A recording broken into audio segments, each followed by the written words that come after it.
नमस्कार, penalty corner में आपका स्वागत है। कांग्रेस की दूसरी सूची आ गई। राजस्थान के लिए वो पहली सूची थी। पहली सूची में कांग्रेस ने 39 प्रत्याशी घोषित किए थे, आज 43 प्रत्याशी घोषित किए, कुल 82 प्रत्याशी हो गए। इसमें राजस्थान की 10 सीटों पर उम्मीदवार घोषित कर दिए। सबसे बड़ी बात, वैभव गहलोत की सीट बदली गई है। जोधपुर से उन्हें जालोर सिरोही की सीट पर उतारा गया है। पिछला चुनाव भी वो जालोर सिरोही से ही लड़ना चाहते थे। जब उनके नाम की चर्चा हुई तो अशोक गहलोत उठकर बाहर चले गए कमेटी की बैठक से, और उनके पीछे से सचिन पायलट ने कहा कि जोधपुर से चुनाव लड़ाओ, पिता की सीट से लड़ेंगे, ज़्यादा अच्छे वोटों से जीतेंगे। जब गजेंद्र सिंह शेखावत से हार गए थे वैभव गहलोत, तो सरेआम और प्रेस के सामने भी अशोक गहलोत ने कहा था कि इनकी हार का कारण या जिम्मेदारी उनसे पूछो जिन्होंने ये कहा था कि जोधपुर से ही लड़ेंगे तो जीत जाएंगे, जिन्होंने जिम्मेदारी ली थी। तो अब वैभव गहलोत उस सीट से लड़ रहे हैं जो अशोक गहलोत भी चाहते थे, वैभव गहलोत को भी सूट करती है। और सामने है लुम्बाराम चौधरी, ज़्यादा लोकप्रिय और चर्चित नाम नहीं है, बीजेपी के आरएसएस के हैं। जातीय समीकरण जरूर उनका बन रहा है, लेकिन वैभव गहलोत के लिए भी ये अनुकूल सीट है। इस वक्त जो परिस्थिति है, देवजी भाई पटेल सांसद थे, यहाँ से विधानसभा का चुनाव लड़े, सांचौर से हार गए, जमानत गंवा बैठे, 2 बार के सांसद, और उसके बाद वहाँ से निर्दलीय जीते। वो अब बीजेपी के साथ रहेंगे या अशोक गहलोत के बेटे के साथ हो जाएंगे, जीवाराम चौधरी, ये भी एक प्रश्नवाचक चिन्ह अभी लोगों के दिमाग में है। लेकिन करण सिंह उच्चाड़ा को जोधपुर से टिकट दिया गया गजेंद्र सिंह शेखावत के सामने कांग्रेस का। उन्हें टिकट देने का सीधा फायदा वैभव गहलोत को जालोर सिरोही की सीट पर होगा, जहां करण सिंह उच्चाड़ा राजपूत है, और एक बड़ा वर्ग राजपूतों का इस इलाके में है जो अब वैभव गहलोत के साथ जा सकता है। एक कॉम्बिनेशन बना है जोधपुर और जालोर सिरोही के कांग्रेसी उम्मीदवारों के बीच में है। इसमें एक इम्पॉर्टेंट बात है कि मैंने कुछ दिन पहले कहा था कि जोधपुर से अगर जाट खड़ा करेगी कांग्रेस तो शायद चुनाव मंडेगा या नहीं मंडेगा, इसमें शक होगा। लेकिन अगर गैर जाट खड़ा करेगी तो निश्चित रूप से गजेंद्र सिंह शेखावत के लिए वोटों का पोलराइजेशन होना मुश्किल होगा। जातीय पोलराइजेशन, राजनीतिक पोलराइजेशन की बात नहीं कर रहा। जय श्री राम के वोट तो उनके ही हैं, 370 के वोट उनके हैं, मोदी है तो मुमकिन वोट उनके हैं। लेकिन राजपूत वोट एक तरफा पड़ जाए, ऐसा फिर नहीं होगा जैसा कांग्रेस ने कर दिया है। राजपूत के सामने राजपूत उतारा है, चुरू में जाट के सामने जाट राहुल कसवा को उतारा, जिस पर मैं फिर चर्चा करूंगा अभी। गोविंद मेघवाल तो उतरते ही अर्जुन मेघवाल के सामने, क्योंकि वो सीट रिजर्व है शेड्यूल कास्ट के लिए, तो गोविंद मेघवाल अर्जुन मेघवाल का मुकाबला करेंगे कांग्रेस की तरफ से बीकानेर में। और यादव के सामने यादव उतारा, भूपेंद्र यादव के सामने दिग्गज हैं, केंद्रीय मंत्री हैं इस वक्त, उनके सामने ललित यादव जो एमएलए हैं इस वक्त कांग्रेस के, उनको उतारा, जो कंप्लीटली बहुत नौजवान है, चुनाव लड़ने ज़्यादा अनुभव नहीं है, पहली बार के एमएलए हैं, पर उनको उतारा है ताकि यादव वोट का पोलराइजेशन भूपेंद्र यादव के पक्ष में ना हो।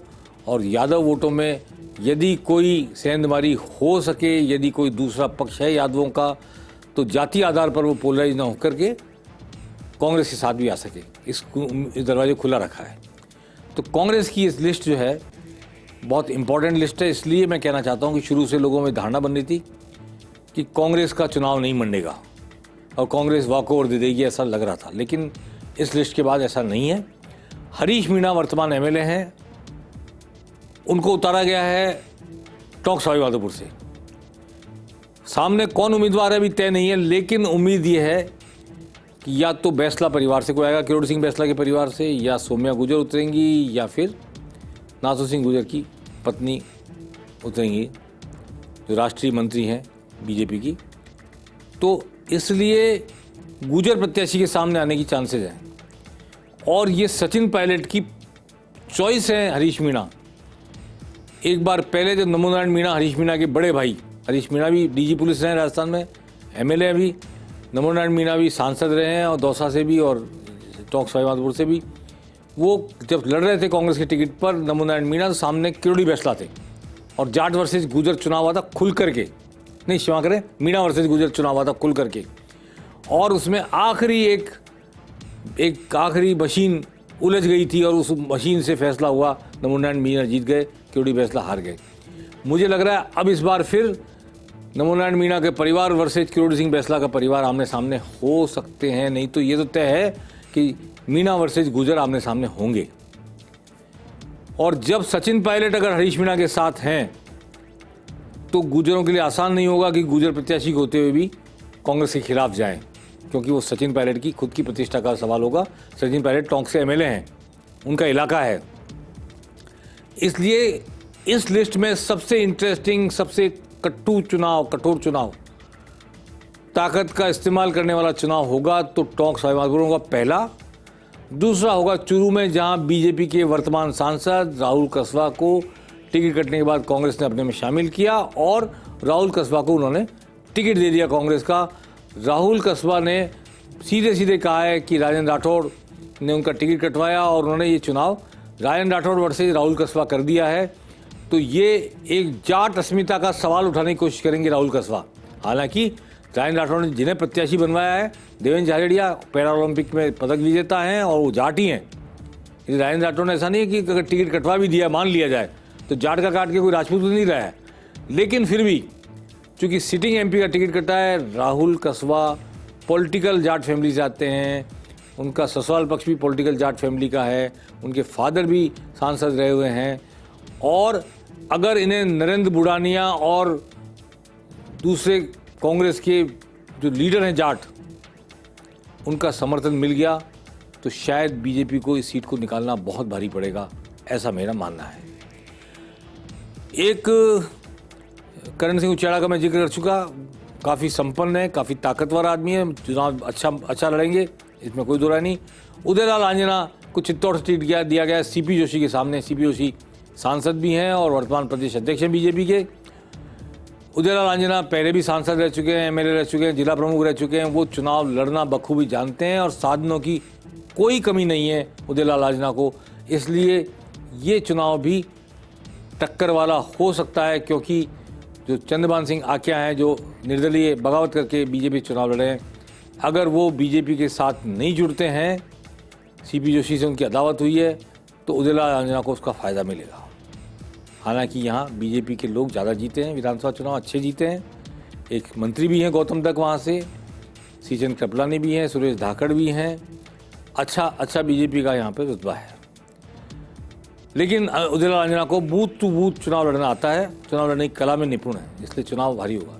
ताराचंद मीणा उदयपुर के कलेक्टर थे, कल ही इनका वीआरएस मंजूर हुआ और पुराने दर्शक जिन्होंने फर्स्ट इंडिया पर मेरा शो विधानसभा चुनाव में देखा है, याद होगा एक दिन ताराचंद मीणा को कलेक्टर रहते हुए सम्मानित किया गया था, प्रधानमंत्री ने भी सम्मानित किया था और उनका सम्मान किया था बहुत ज़बरदस्त शब्दों से और मालाओं से महेंद्रजीत सिंह मालवीय ने, जो उस वक्त कैबिनेट मिनिस्टर थे अशोक गहलोत सरकार में। बाद में महेंद्रजीत सिंह मालवीय बीजेपी चले गए और प्रत्याशी हो गए बांसवाड़ा डूंगरपुर से, परंतु उदयपुर के तत्कालीन कलेक्टर आज कांग्रेस के टिकट पर उदयपुर से चुनाव लड़ने के लिए मैदान उतरे हैं। रिजर्व सीट है एसटी के लिए और ताराचंद मीणा उदयपुर के शहर को भी अच्छी तरह जानते हैं, उदयपुर शहर भी उनको अच्छी तरह जानता है। गाँव के इलाकों में अगर डूंगरपुर बांसवाड़ा की सीट में बाप से कोई एग्रीमेंट हो जाता है, गठबंधन हो जाता है कांग्रेस का, तो ताराचंद मीणा उदयपुर की सीट पर कांग्रेस टिकट पर बहुत भारी पड़ेंगे बीजेपी को, ये मैं कहना चाहता हूँ। एक और संजना जाटव को टिकट दिया है भरतपुर से, रामस्वरूप कोहली के सामने लड़ेंगी वो। तो रामस्वरूप कोहली के सामने हमेशा वहाँ पे जाटव, बैरवा, कोहली ऐसे कॉम्बिनेशन बनते हैं और ये भरतपुर की सीट के नतीजे बहुत हद तक करौली धौलपुर की सीट पे निर्भर करते हैं। अगर कांग्रेस ने वहाँ किसी बैरवा को टिकट दिया करौली धौलपुर में, तो टोंक में फ़ायदा होगा कांग्रेस को, दौसा में फ़ायदा होगा, भरतपुर में फ़ायदा होगा, इस पर बात कर रही है। लेकिन बीजेपी भी उस दिशा में सोच रही है। तो अभी ये टिकट जब आते हैं तब पता लगेगा कि क्या परिस्थिति बनती है। आइए सुनते हैं वैभव गहलोत ने, राहुल कसवा ने और करण सिंह उचेड़ा ने, जो तीनों कांग्रेस के प्रत्याशी बने, आज क्या कहा है।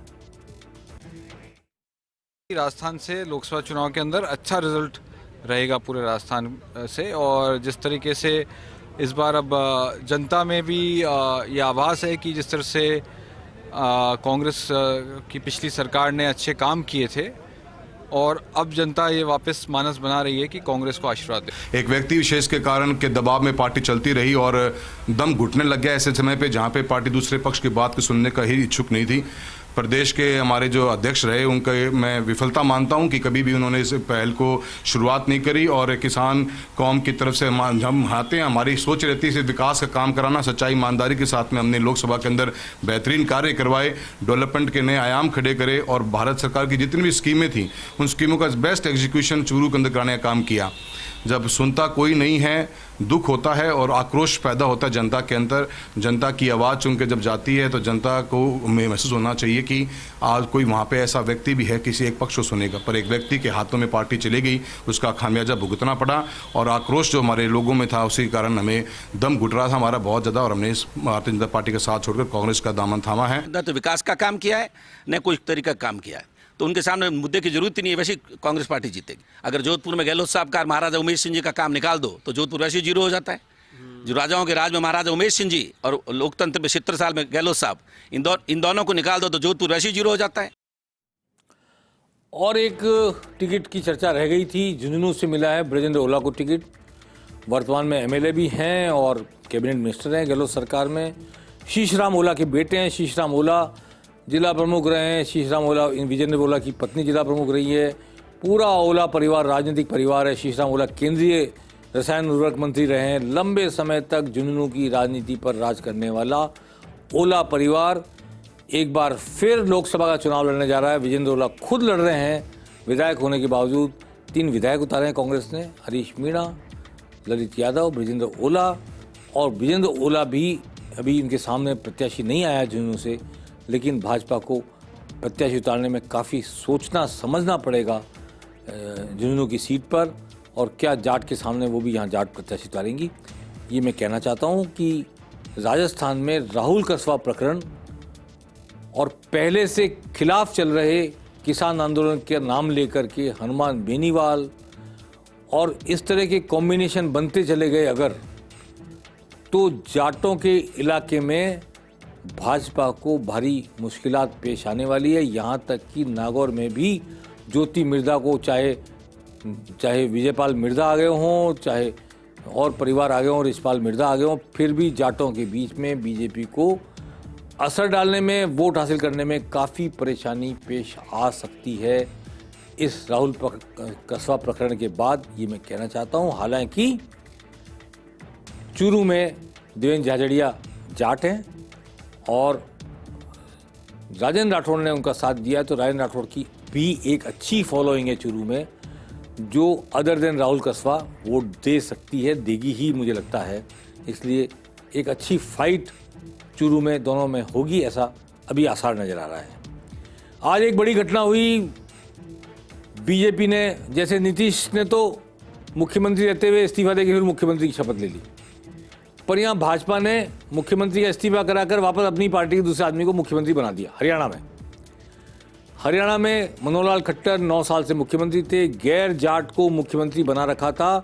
ये जाटों को लगातार नागवार गुजरा था, और चूंकि पूर्ण बहुमत पिछली बार नहीं ले पाए थे और 90 में से 41 सीट आई थी, तो उनको मजबूरन जननायक जनता पार्टी, जो दुष्यंत चौटाला की पार्टी है, उसका समर्थन लेना पड़ा। दुष्यंत चौटाला को डिप्टी सीएम बनाना पड़ा, और दुष्यंत चौटाला को डिप्टी सीएम से आज हटा दिया गया। एक तरह से हटाना इसको नहीं कहते, लेकिन इस्तीफा दिया मनोहर लाल खट्टर ने। दुष्यंत चौटाला की पार्टी से संबंध गठबंधन तोड़ा बीजेपी ने, और नायाब सैनी को, जो सांसद है कुरुक्षेत्र से, उनको चीफ मिनिस्टर की शपथ दिला दी। 5 मंत्रियों ने और शपथ ली। इसमें चौटाला परिवार के, दुष्यंत चौटाला के दादा ओम प्रकाश चौटाला के भाई रणजीत चौटाला, जो इस पूरी उससे अलग हैं, ओम प्रकाश चौटाला के परिवार के खिलाफ रहे हैं, राजनीति में अलग रहे हैं, उनको कैबिनेट मिनिस्टर बनाया गया है। इसलिए देवीलाल का परिवार मौजूद है, पर देवीलाल के पड़पोते जो डिप्टी सीएम थे वो अब हरियाणा के डिप्टी सीएम नहीं रहे हैं। आज सुबह थे, शाम को नहीं रहे। ये क्यों हुआ? इसका अर्थ ये है, कोई ऐसा नहीं है कि गैर जाट मुख्यमंत्री को हटा के जाट मुख्यमंत्री ले आए जाटों को खुश करने के। ऐसा नहीं किया बीजेपी ने। बीजेपी ने ओबीसी के नायब सैनिक को बना करके other than Jat vote polarise करने की कोशिश की है। और गठबंधन इसलिए तोड़ा है कि बीजेपी को यह सूट करता है कि कांग्रेस के वीरेंद्र चौधरी जब कांग्रेस में चले गए, कांग्रेस में वीरेंद्र चौधरी, तब कम से कम हर सीट पर 3 जाट, 10 सीटें हैं हरियाणा में, कम से कम 3 जाट मैदान में आएंगे। एक इनेलो का आएगा, एक जेजेपी का आएगा, एक कांग्रेस का आएगा। इनमें गठबंधन नहीं संभव है। 3 जाटों के बीच में से बीजेपी 10 ही सीट पर अपनी राह निकाल ले। ओबीसी को एक करके, गैर जाट कम्युनिटी को एक करके ये कोशिश की है बीजेपी ने। आज ठगे से महसूस कर रहे थे दुष्यंत चौटाला कि 4 साल से डिप्टी सीएम थे, सरकार थे, लेकिन वो 2 सीट मांग रहे थे। उनको 2 सीट लोकसभा की 10 में से देने को तैयार नहीं हुई बीजेपी। कल शाम तक वो मुख्यमंत्री के साथ प्रधानमंत्री को अटेंड कर रहे थे, प्रधानमंत्री का स्वागत कर रहे थे, प्रधानमंत्री के साथ चाय बिस्कुट शेयर कर रहे थे और बहुत तारीफ की प्रधानमंत्री ने मनोहर लाल खट्टर की के समारोह में हरियाणा में। और आज उन्होंने मुख्यमंत्री बदल दिया और उन्हीं दुष्यंत चौटाला को जो कल उनके साथ थे उनका स्वागत करते अपना पद गंवाना पड़ा। इस पर विस्तार से चर्चा करेंगे, क्या कहा दोनों ने, इस पर भी हम आगे बातचीत करेंगे। लेकिन एक संदेश है राहुल कस्वा प्रकरण का और हरियाणा में परिवर्तन का। किसान आंदोलन, हरियाणा में गैर जाट ध्रुवीकरण की कोशिश और राहुल कस्वा को कांग्रेस में लेकर टिकट देना और राहुल कस्वा का टिकट कटना, इस सब को मिलकर के किसान कम्युनिटी में जाट जिसमें प्रमुख रूप से आते हैं, उनमें भाजपा का क्या संदेश जा रहा है, अगले चुनाव में उसके क्या इम्पैक्ट होंगे, ये विचारणीय विषय भाजपा आला कमान के लिए मैं छोड़कर जा रहा हूं। पेनल्टी कॉर्नर में आज बस इतना ही। नमस्कार।